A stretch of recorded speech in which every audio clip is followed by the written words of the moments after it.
Պատմության մեջ կա հետաքրքիր օրինաչափություն։ Երբեմն առաջնորդները պարտվում են պատերազմներում, բայց չեն հեռանում իշխանությունից։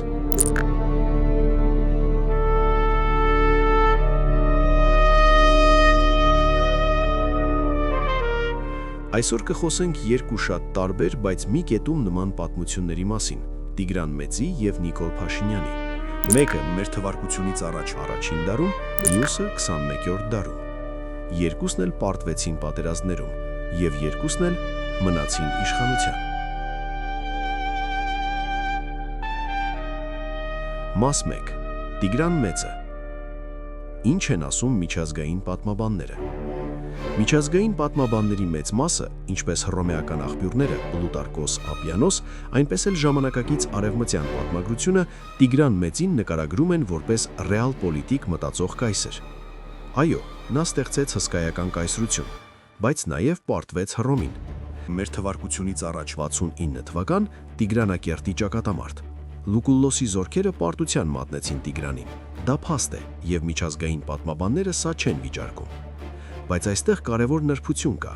Տիգրան Մեծը չկորցրեց գահը։ Ինչու՞։ Պատմաբանների համաձայն նա արագ ընդունեց ուժերի իրական հարաբերակցությունը, գնաց քաղաքական զիջումների,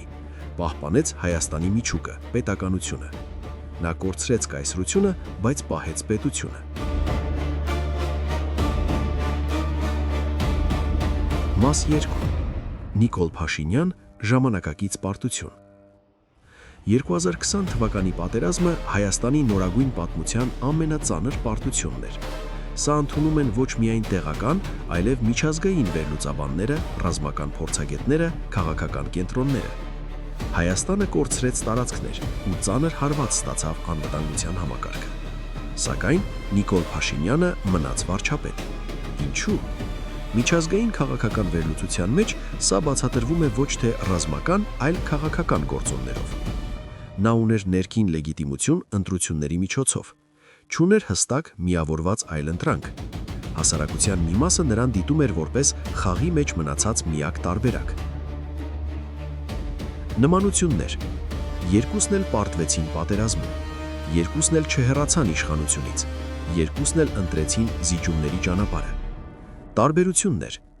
Տիգրան Մեծը պարտվեց գերտերությանը, բայց իր ուժի գագաթից։ Նիկոլ Փաշինյանը պարտվեց թույլ վիճակում գտնվող պետության ղեկավարի կարգավիճակում։ Տիգրանի դեպքում պարտությունը ավարտվեց կայունացմամբ, Փաշինյանի դեպքում շարունակվող ճգնաժամով։ Պատմաբանները նշում են մի կարևոր տարբերություն. Տիգրան Մեծի ժամանակ պարտությունը չքանդեց պետական համակարգը, իսկ մեր օրերում հետևանքները դեռ բաց են։ Եզրակացություն։ Պատմությունը ցույց է տալիս մի դաժան ճշմարտություն. պարտվել պատերազմում չի նշանակում պարտվել իշխանության մեջ։ Բայց կա ավելի կարևոր հարց. ով է պարտությունից հետո կարողանում կառուցել, և ով է պարզապես մնում աթոռին։ Պատմությունը վերջնական գնահատականը միշտ տալիս է ուշ։